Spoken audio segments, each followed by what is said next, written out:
अस्सलाम वालेकुम dear students, मैं हूं शमास, तुम्हारे favourite YouTube channel copy class में। आज हम लोग एफएससी पार्ट 2 चैप्टर 16 में से बायोलॉजी का जो टॉपिक डिस्कस करने लगे हैं वो कुछ डेफिनेशंस होंगी, जिसमें हम लोग देखेंगे कि सेकेंडरी ग्रोथ क्या होती है और किस तरह से कोर कैम्बियम को डिफाइन करेंगे, वेस्कुलर कैम्बियम के बारे में पढ़ेंगे, प्राइमरी और सेकेंडरी टिश्यूज़ के बारे में पढ़ेंगे। ठीक है, और ना सिर्फ इनके बारे में पढ़ेंगे बल्कि प्राइमरी और सेकेंडरी फ्लोएम क्या होता है, वुड क्या है, कॉर्क क्या है, कमर्शियल कॉर्क किस तरह से प्रोड्यूस किया जा रहा है, ये सारे की सारी जो डेफिनेशंस हैं वो आपको अगर अकॉर्डिंग टू टेक्स्ट बुक तो वो मिलेंगी सिग्निफिकेंस ऑफ सेकेंडरी ग्रोथ के टॉपिक में। ठीक है, इसलिए मैंने सबसे ऊपर ये लिखा हुआ है सिग्निफिकेंस ऑफ सेकेंडरी ग्रोथ। अब क्वेश्चन ये पैदा होता है कि सेकेंडरी ग्रोथ बेसिकली क्या है। सेकेंडरी ग्रोथ क्या है? जब भी प्लांट की ग्रीथ में यानी कि प्लांट की थिकनेस में इजाफा होना है, किसकी वजह से? वेस्कुलर कैम्बियम की वजह से, तो उसको हम लोगों ने नाम देना है कि ये सेकेंडरी ग्रोथ है। रिपीट करूँगी इस चीज़ को, इंक्रीज इन प्लांट ग्रीथ और thickness due to activity of vascular cambium या फिर लेटरल मेरिस्टेम। अब वेस्कुलर कैम्बियम को थोड़ा सा डिफाइन करूँगी। वेस्कुलर कैम्बियम क्या है? ये मेन ग्रोथ टिश्यूज़ हैं, किसमें? स्टेम्स और रूट्स में। किन में? ऑफ मैनी प्लांट्स, बहुत ज़्यादा पौधों की रूट और स्टेम में ये क्या है? ग्रोथ टिश्यूज़ हैं। ख़ास तौर पर हम लोग बात करें तो हम लोगों को वेस्कुलर कैम्बियम डाइकोट्स प्लांट्स में मिलता है। इसने क्या करना होता है? इसने सेकेंडरी जाइलम को प्रोड्यूस करना होता है इनवर्ड, अंदर की तरफ, टूवर्ड पिथ, यानी कि अंदर की तरफ इसने क्या प्रोड्यूस करना है? सेकेंडरी जाइलम को इनवर्ड, ठीक है, टूवर्ड्स पिथ, यानी कि मूवमेंट इसकी किस तरफ हो रही होती है, इसकी ग्रोथ सेकेंडरी जाइलम की किस तरफ हो रही होती है? टूवर्ड पिथ। ठीक है, ये हमने बात की सेकेंडरी जाइलम की।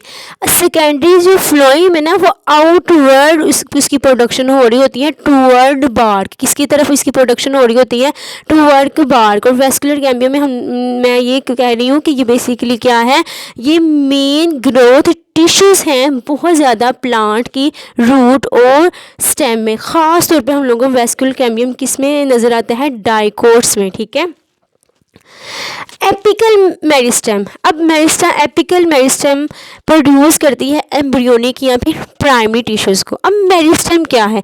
बेसिकली हम लोग मेरिस्टेम कहते हैं tissues in which growth occur in plant. ये वो टिश्यूज़ होते हैं जिसके ज़रिए जो क्या करता है, पौधा क्या करता है, वो ग्रोथ करता है, ये मेरिस्टेम है। अब बात करते हैं कि एपिकल मेरिस्टेम क्या है।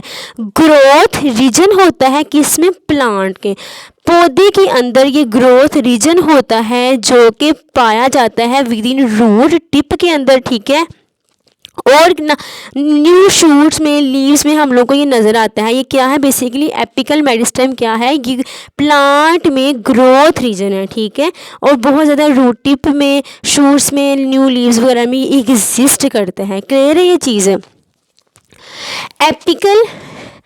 एपिकल मेरिस्टेम प्रोड्यूस एम्ब्रियोनिक और प्राइमरी टिश्यूज़। ठीक है, एपिकल मेरिस्टेम ने क्या प्रोड्यूस करना है? इसने एम्ब्रियोनिक या फिर प्राइमरी टिश्यूज़ को प्रोड्यूस करना है।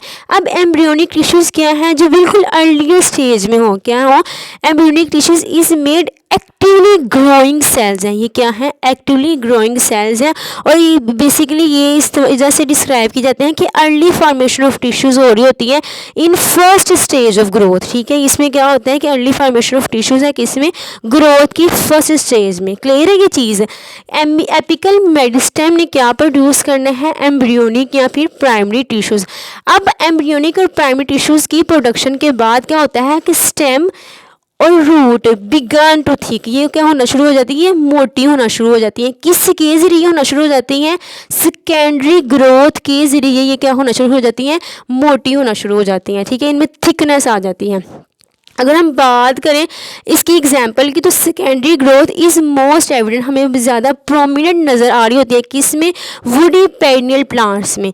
वुडी पेरिनियल प्लांट्स वो वाले प्लांट्स जो बहुत सालों तक क्या कर सकें? ग्रो कर सकें। ठीक है, लाइक ट्रीज, श्रब्स, वीन्स वगैरह। अब सेकेंडरी ग्रोथ की अक्रंस कहाँ पे होती है? अक्रंस ऑफ सेकेंडरी ग्रोथ ये कब होती, कहाँ होती है? जब भी सेल डिवीजन हो किसमें? कोर कैम्बियम में और वेस्कुलर कैम्बियम में तो सेकेंडरी ग्रोथ की अक्रंस होती है। Occurrence of secondary growth in cell division किस में होती है, इनके में सेल डिवीजन होती है कोर कैम्बियम में और वेस्कुलर कैम्बियम में। अब कोर कैम्बियम बेसिकली क्या है, ठीक है, कोर कैम्बियम को हम इस तरह से डिफाइन करते हैं कि ये टिश्यूज इन स्टेम, प्लांट की स्टेम में ये क्या है, टिश्यूज हैं जिन्होंने क्या करना है, that give rise to cork, इन्होंने कॉर्क से राइज होना है ऑन इट्स आउट सरफेस, बाहर के सरफेस की तरफ, एंड द सेल्स, और इनके पास सेल्स हैं जिनके अंदर क्लोरोफिल एग्जिस्ट करते हैं इनके इंटरनल यानी कि ऑन इट्स इनर साइड पे, ठीक है। कोर कैम्बियम बेसिकली रिपीट करी हूँ, कोर कैम्बियम प्लांट की स्टेम में टिश्यूज हैं जो अराइज हुए हैं कहाँ से, कॉर्क से, on its out surface, and the cells, इनके पास सेल्स हैं जो जिनके अंदर क्लोरोफिल है ऑन इट्स इनर साइड के ऊपर। क्लियर हो गई कि कोर कैम्बियम बेसिकली क्या है। अब हम नेक्स्ट बात करते हैं किसकी, वेस्कुलर कैम्बियम के बारे में। अब वेस्कुलर कैम्बियम की प्रॉपर डेफिनेशन यहाँ पे मौजूद है, cylinders of actively dividing cells, cylinders of actively dividing cells, किस किस के एक्टिवली डिवाइडिंग सेल्स होने हैं, बिटवीन प्राइमरी जाइलम्स और प्राइमरी फ्लोएम के दरमियान, तो उसके लिए हम लोग वेस्कुलर कैम्बियम का नाम देते हैं। क्लियर है ये चीज़, जो कि एक्टिवली डिवाइडिंग सेल्स होते हैं किन किन के दरमियान, प्राइमरी जाइलम और प्राइमरी फ्लोएम के दरमियान, उसको हम लोग नाम दे देते हैं कि ये क्या है, वेस्कुलर कैम्बियम है। अब हमने बात कर ली किसी सेकेंडरी ग्रोथ की, हम लोगों ने इसकी एग्जांपल्स भी देख ली और ये कहाँ मौजूद होती है और कैसे मौजूद होती है इसके बारे में हमने जान लिया कोर कैम्बियम क्या है और वेस्कुलर कैम्बियम क्या है। अब हम नेक्स्ट स्टडी करते हैं प्राइमरी और सेकेंडरी टिश्यूज़ के बारे में, ठीक है। वो tissues drive from dividing vascular cambium, वो टिश्यूज़ जो कि कहाँ से ड्राइव हो रहे होते हैं, वेस्कुलर कैम्बियम से, उनको सेकेंडरी टिश्यू का नाम दे दिया जाता है। Tissue derived from dividing vascular cambium are called secondary tissue. इसकी अगर एग्जाम्पल देखें तो वो सेकेंडरी जाइलम आ जाता है और सेकेंडरी फ्लोएम आ जाता है। सेकेंडरी जाइलम की बात करें तो ये जाइलम के टिश्यूज़ हैं जो ड्राइव्ड हो रहे होते हैं कहाँ से, फ्रॉम इनर सरफेस और वेस्कुलर कैम्बियम, वेस्कुलर कैम्बियम की इनर सरफेस से जाइलम के जो टिश्यूज़ ड्राइव्ड होते हैं उनको सेकेंडरी जाइलम का नाम देते हैं। मतलब कि ये जो है ये न्यू फॉर्म्ड जाइलम है तो इनको सेकेंडरी जाइलम, जो ओल्डर जाइलम थे उनको प्राइमरी जाइलम का नाम देते हैं। क्लियर है ये चीज़। हम लोगों ने देखा प्राइमरी और सेकेंडरी टिश्यूज़ के बारे में, वो टिश्यूज़ जो कि ड्राइव्ड हुए हैं कहाँ से, वेस्कुलर कैम्बियम की डिवीजन से ड्राइव्ड हुए होते हैं तो उनको सेकेंडरी टिश्यू का नाम देते हैं। अगर हम लोग इनकी एग्जांपल देखें तो हमारे पास आ जाती है example secondary xylem and secondary phloem.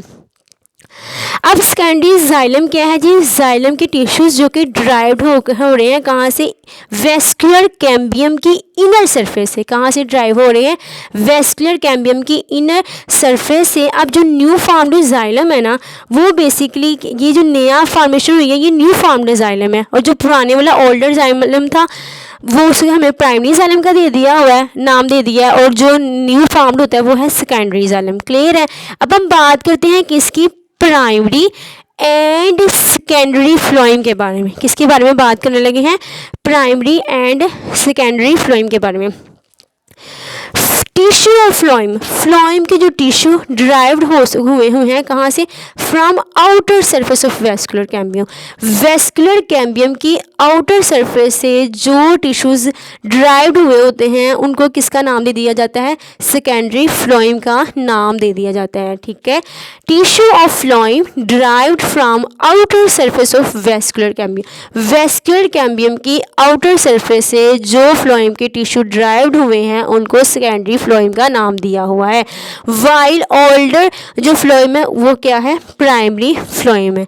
जो पहले वाले हैं ओल्डर हैं, जैसे हमने बात की कि अगर तो ओल्डर जाइलम है वो प्राइमरी जाइलम है, इन दिस केस ओल्डर अगर फ्लोएम है तो वो प्राइमरी फ्लोएम है। क्लियर है ये चीज़।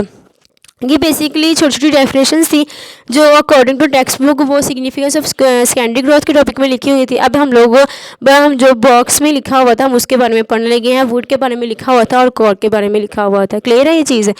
वुड क्या है जी, wood basically quality commercial use of wood is determined. कि हम लोगों को कैसे पता चलेगा कि इस वुड का यहाँ पर बेहतरीन